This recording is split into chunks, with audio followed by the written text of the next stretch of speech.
Nandulal sir వాళ్ళ తోటలో ఉన్నామండి. నందులాల్ గారు RPS 76ని వాడటం అనేది జరుగుతుంది.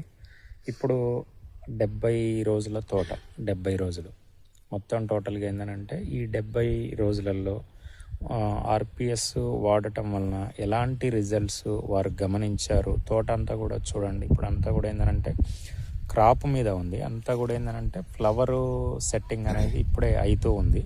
ఫ్లవర్ సెట్టింగ్ అనేది మొత్తం టోటల్గా అంతా కూడా ఇప్పుడు RPS రిజల్ట్ ఎట్లా అనిపించింది, గత 3 సంవత్సరాల నుంచి వారు ఈ ప్రాంతంలో RPS వాడుతూ ఉన్నారు.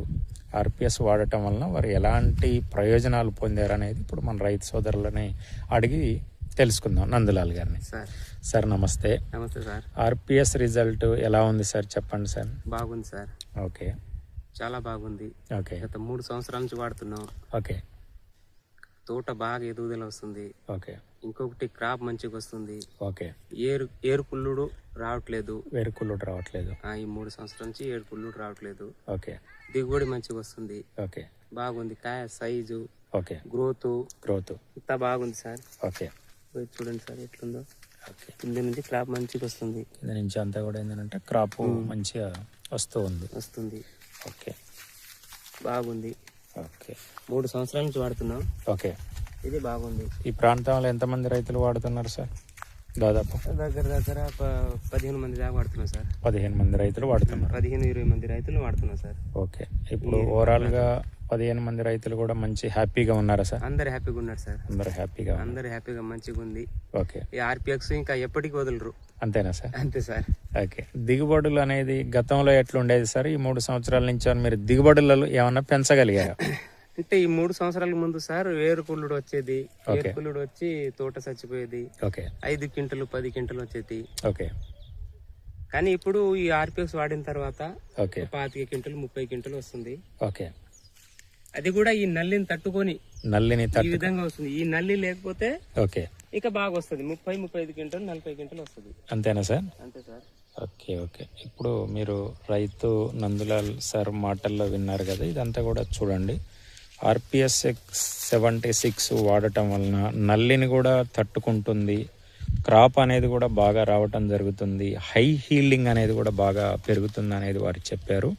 ముఖ్యంగా రైతు సోదరులు గమనించవలసింది ఏంటంటే భూమి అనేది కంప్లీట్గా పొల్యూట్ అయిపోయింది. భూమిలో కర్బన శాతాన్ని గనక మనం పెంచకపోతే భవిష్యత్ అంతా కూడా ఏంటంటే అంధకారంలో పడే పరిస్థితి దాపురిస్తుంది. మొన్న ఢిల్లీలో జరిగిన CI మీటింగ్లో కూడా చెప్పారు, 2050 నాటికి భారతదేశంలో ఆహార కొరత అనేది రాబోతూ ఉంది. ఇది ఆహార కొరత అనేది ఎందుకు వస్తుంది అన్నప్పుడు ఏంటంటే మనకు పంటలు వేస్తున్నాం తప్ప దిగుబడులు అనేది ఆశించినంతగా రావట్లేదు. దిగుబడులు అనేది గణనీయంగా పెరిగితే తప్ప మన భారతదేశానికి సరిపోను ఆహార ధాన్యాలని మనం పండించలేము. అది వరి కానివ్వండి, పప్పు ధాన్యాలు కానివ్వండి, మిర్చి కానివ్వండి, అది ఏ క్రాప్ కానీ భూమి ఆరోగ్యంగా ఉంటేనే మొత్తం దిగుబడులు అనేది గణనీయంగా పెరుగుతాయి.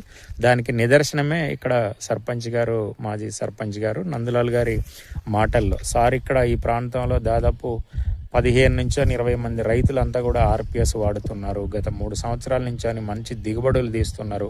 వారు సాయిల్ టెస్ట్ అనేది కూడా చేయించుకోవటం జరిగింది. శాటిలైట్ పద్ధతుల ద్వారా సాయిల్ టెస్ట్లో కూడా ప్రధానంగా ఏంటంటే కర్బన శాతం ఇంప్రూవ్ అయినట్టుగా రావటం అనేది జరిగింది. తర్వాత పొటాష్ యొక్క పర్సంటేజీ, భూమి యొక్క ఆరోగ్యం అనేది కూడా మంచి హెల్దీ సాయిల్గా తయారై అనేది చెప్తూ ఉన్నారు. ఇటు చూడండి, చుట్టూ మొత్తం టోటల్గా RPS రైతులే. మొత్తం వీళ్ళందరూ కూడా ఏంటంటే కంప్లీట్గా RPS రైతులే. ఎటు చూసినా కానీ ఏంటంటే మొత్తం టోటల్గా పచ్చదనం అంతా కూడా ఉంది. ఇది కంప్లీట్గా RPS వాడటం వలన దిగుబడులు ఎలా పెరుగుతున్నాయి అని అంటే ఇది మార్చి-ఏప్రిల్ వరకు కూడా ఇదే పచ్చదనం ఉంటుంది. మార్చి-ఏప్రిల్ వరకు కూడా ఇదే పచ్చదనం ఉంటుంది, ఇదే గ్రోత్ అనేది ఉంటుంది అనేది రైతులు చెప్తూ ఉన్నారు. ఇది RPS 76 యొక్క రిజల్ట్ మిత్రులారా. ఓకే సార్, అందరైతే హ్యాపీగా ఉన్నారు కదా sir? Happy sir. Okay, thank you sir. నమస్తే.